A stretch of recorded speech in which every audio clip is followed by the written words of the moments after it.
हाँ जी स्टूडेंट्स, अज असीं पढ़ांगे theory of demand. Ordinarily, the term of want, desire and demand are used in the same sense। ठीक है, कहते आम ਅਸੀਂ ਬੋਲਚਾਲ 'ਚ desire, want ਤੇ demand ਦਾ same meaning ਲੈਂਦੇ ਆ।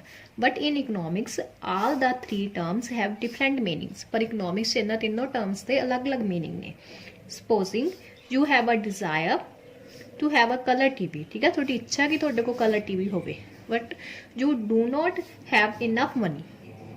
ठीक है, थोड़े को पैसा नहीं हैगा उन्होंने खरीदने के लिए, then this desire will remain just a wishful thinking. ठीक है, तो कहते जस्ट असी एक विशफुल थिंकिंग है। ठीक है, कि तुम चाहते हो साढ़े को टीवी होवे पर थोनों वो टीवी परचेज करने थोड़े को पैसा नहीं हैगा। ठीक है, वो थोड़ी विश होएगी, डिजायर होएगी। ठीक है, in spite having the sufficient money you do not want to spend it on colour TV. जेकर थोड़े को पैसा हुंदे होए भी तुसी कलर टीवी नहीं खरीदना चाहते, ठीक है, then this desire will be called it the want. तो यह जी डिजायर आ वो वॉन्ट बन जाएगी, लोड़,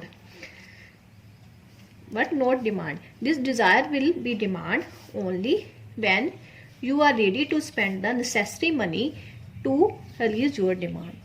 ठीक है, कहते वो चीज़ डिमांड उदों बनेगी जो तुसी पैसा गुड ते स्पेंड करने लिए तैयार हो, मतलब एक पर्टिकुलर टाइम ते पर्टिकुलर प्राइस से जो भी तुसी कोई गुड परचेज करने लिए रेडी हो, थोड़े को पैसा भी हैगा, तो उस टाइम वो कमोडिटी की डिमांड बनेगी। देखो, demand refers to the quantities of a commodity that the consumer are able and willing to buy each possible price of the commodity during a given period of time, other things being equal. ठीक है, कि सारिया things के equal रहते हुए जो एक consumer given price से, ठीक है, गिवन टाइम पीरियड किसी भी कमोडिटी को खरीदने लिए तैयार होंगे तो उस कमोडिटी की डिमांड होंगी है। उस तो अगे determinants of demand, individual demand function, dx demand of x commodity, f मतलब फंक्शन है, px price of x commodity, po price of related goods, y income, t taste and preference, e expectations. सब तो पहला price of commodity. ठीक है, जो असी other things भी इक्वल भी बाकी सारे डिटरमिनेंट्स में जो असी कॉन्स्टेंट मान लें तो प्राइस ते डिमांड का की रिलेशन है नैगेटिव। प्राइस बढ़ता तो कमोडिटी की डिमांड घट हो जाती है, प्राइस घट होंगे तो कमोडिटी की डिमांड बच जाती है। Next, price of other goods like substitute goods. सब तो पहले देखो राजे सब्सटीट्यूट गुड्स होंदियां की ने, these are the goods which can be substituted for each other such as tea and coffee. इस तरह दी गुड्स जिन्होंने असीं एक दूजे की जगह पर वरत सकते हैं, टी ते कॉफी, कोक ते पैप्सी। ठीक है, एक गुड के प्राइस का दूजे गुड की डिमांड तक इफेक्ट हो जाता। देखो जिवें टी का प्राइस बढ़ता तो कॉफी की डिमांड बढ़ जाती है। ठीक है, क्योंकि टी का प्राइस बढ़न ना जो लोग पहले टी खरीद रहे थे वो भी हुण कॉफी खरीदण लग जाते हैं, क्योंकि उन्होंने कॉफी सस्ती लगती है, इसलिए टी का प्राइस बढ़न ना कॉफी की डिमांड बढ़ जाती है। ठीक है, जो टी का प्राइस घट हो जाए तो कॉफी की डिमांड घट हो जाती है, क्योंकि कॉफी वाले जो कंज्यूमर ने वो टी वाली साइड आ जाते हैं, इसलिए इन्हां च पॉजिटिव रिलेशन होंदा है। कॉम्पलीमेंटरी गुड्स, कॉम्पलीमेंटरी गुड्स होंदियां ने इस तरह दी गुड्स जो दो गुड मिलकर साडी एक डिमांड नूं सैटिस्फाई करदियां ने, जिवें कार ते पेट्रोल, पेन ते इंक। इन्हां च रिलेशन नैगेटिव हुंदा। जे कार का प्राइस बढ़दा तो पेट्रोल की डिमांड घट जाती है, जो कार का प्राइस बढ़ेगा लोग कार की घट खरीदणगे, कार घट खरीदणगे तो पेट्रोल की डिमांड भी घट हो जाएगी। ठीक है, इस तरह जो कार का प्राइस घट होंदा तो पेट्रोल की डिमांड बढ़ जाती है। कार का प्राइस घट है तो लोग कार की डिमांड ज़्यादा करनगे, ज़्यादा परचेस करनगे तो पेट्रोल का प्राइस की डिमांड बढ़ जाएगी। ठीक है, इन्हां च नैगेटिव रिलेशन हो गया, ध्यान नाल देख लेना। सब्सटीट्यूट गुड्स पॉजिटिव रिलेशन है। उस तो अगे income of consumer, normal goods की हुंदा कि पॉजिटिव रिलेशन होंदा, इनकम बढ़ती है तो कंज्यूमर इन्हां दी डिमांड ज़्यादा करता, इनकम घट होंदी है तो कंज्यूमर इन्हां दी डिमांड घट करता। इंफीरियर गुड्स जिन्होंने रजे असीं लो क्वालिटी गुड्स भी कह सकते हैं।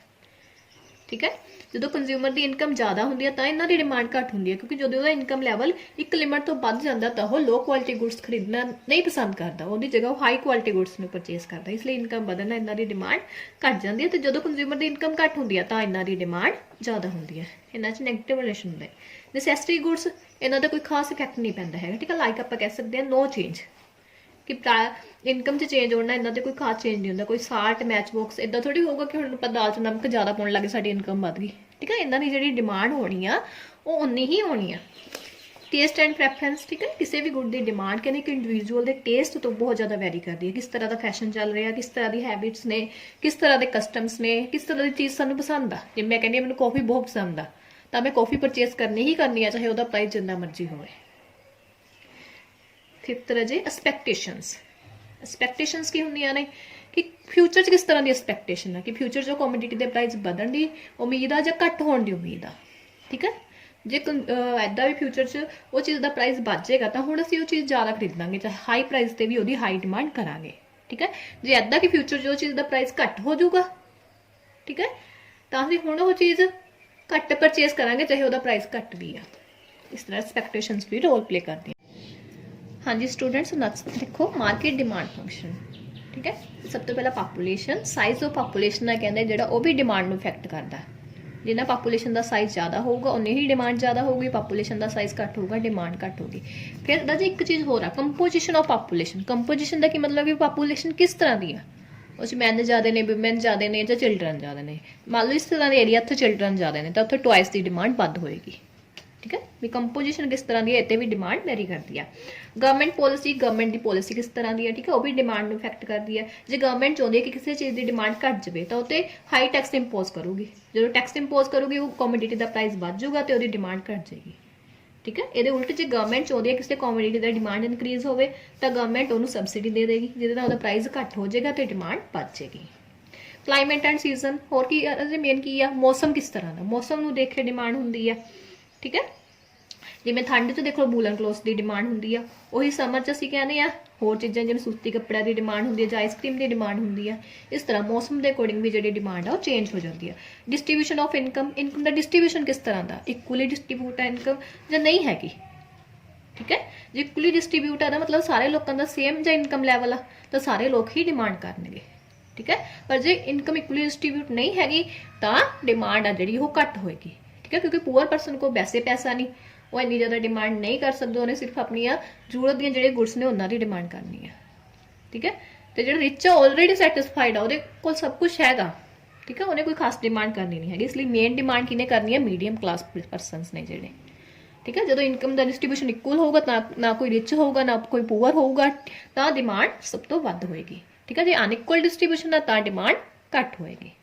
ठीक है स्टूडेंट्स, अज असीं रीड किया थ्योरी ऑफ डिमांड, इहदे डिटरमिनेंट्स, इंडिविजुअल डिमांड फंक्शन दे ते market demand function they. I hope तुहानूं सारिआं नूं समझ लग गया होगा।